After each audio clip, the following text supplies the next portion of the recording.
ahead of the country's central bank floated the idea of dumping the greenback as the world's reserve currency, replacing it with an international currency. Thousands of people gathered to hear Barack Obama deliver key foreign policy speech on his current European tour. His vision for America's place in a new world order. Returning vets could be a risk to our nation.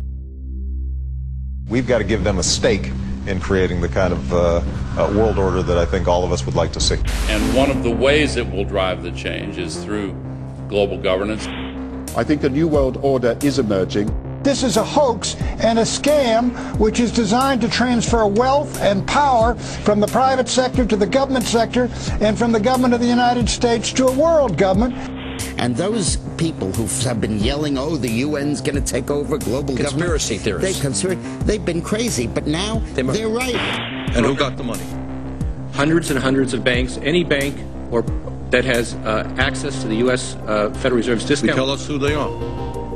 No. You know, financial terrorism. They have the ability to tweak the knob. I am proposing that the Federal Reserve be granted new authority. The ultimate goal of the carbon tax and the cap and trade is to destroy production. This energy tax is the largest tax increase in American history. We're actually creating a global warming police. So number one, they can come in, the federal government can come in, inspect your house, and send you the bill. We're setting up a global warming Gestapo. One of the things that if you talk to our generals, they are desperate for is a civilian counterpart to our military forces. I am fierce. And this is what I wear. Senator Barack Obama's presidential campaign is asking Missouri law enforcement to target anyone who lies or runs a misleading television ad. I've now been in 57 states. I think one left to go. The president, when he was in Europe last week, he met with the king of Saudi Arabia. He appeared to bow. President Obama today proposed something new, something called prolonged detention. Pre-crime is where people are arrested and incarcerated to prevent crimes that they have not yet committed.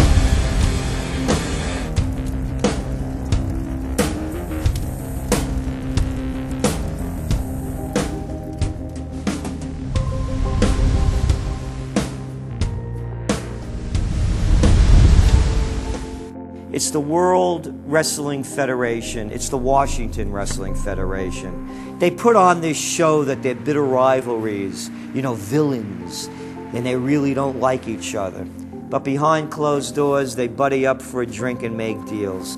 Both the Republican and Democratic parties are owned by the same global elites. And on issues that matter to those global elites, they act as one. They've wrapped themselves in the American flag, and they've talked about preserving American heritage and principles, and all the while they're working to merge us into a new world order where our sovereignty will be destroyed. We'll lose all connection with our American heritage. With Bush, you knew exactly what you were getting. It was there was no iron fist in a velvet glove. It was just the iron fist. Whereas with Obama, you've got the velvet glove and the iron fist. You know, a very sharp guy, very smooth, knows exactly what he's doing. For that reason, far more dangerous than Bush. Well, at the end of last year, I was willing to give Obama the benefit of the doubt. I thought it was premature to write this guy off.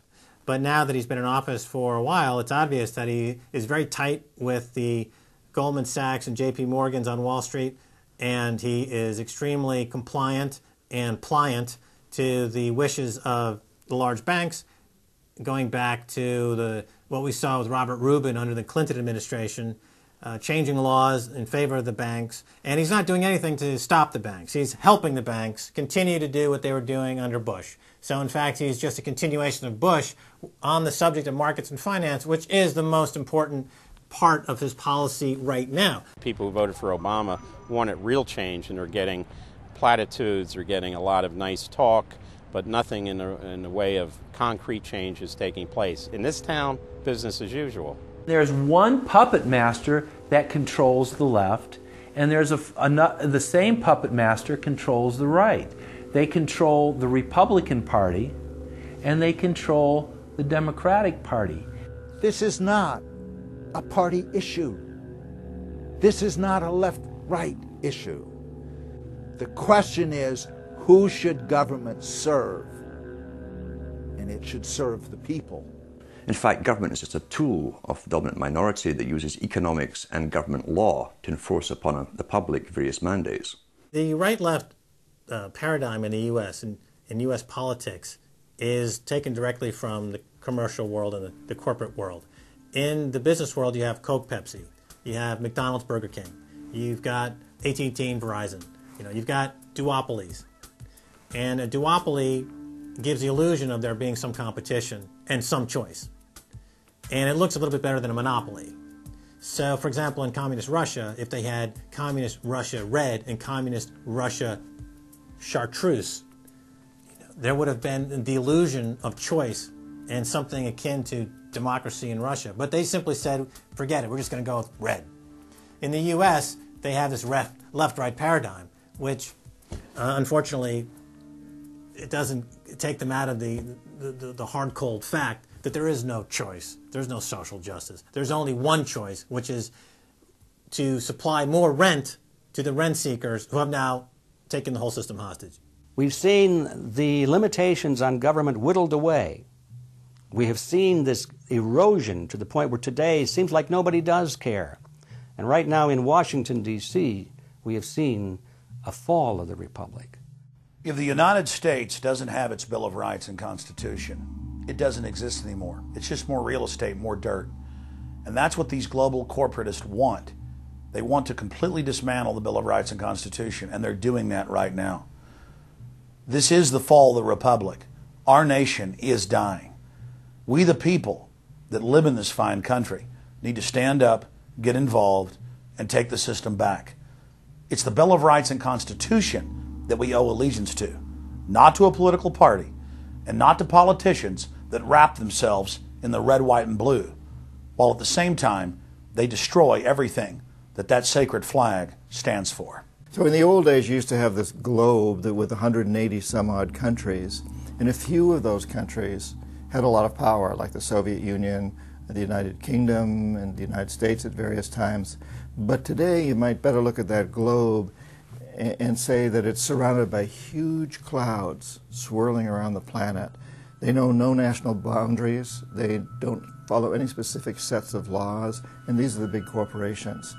They basically control politicians around the world because they have all the money, and politicians always need money to get elected or to run their governments if they're not democratically elected politicians. They control the mainstream press, either through outright ownership or advertising budgets. They have massive amounts of lobbyists in Washington that have tremendous influence on our president and Congress.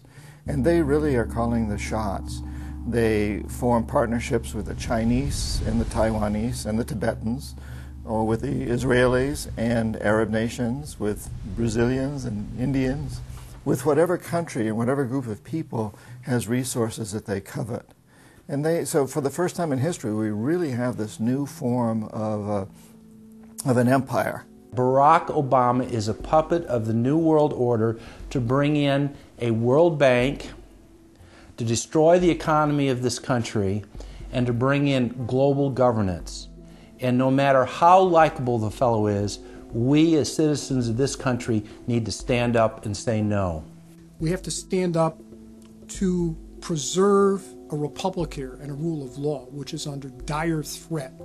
We don't want to live under a world government of the corporations, by the corporations, and for the corporations. I don't want to believe it, and that's probably what holds me back on it, but I'm certainly seeing enough indication that it could be true. Absolutely, because they're always talking about Mexico and the United States and Canada ending up like Europe. And there's things done politically that seem to take us in that direction.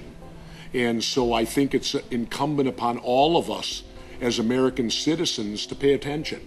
This move to world government is not about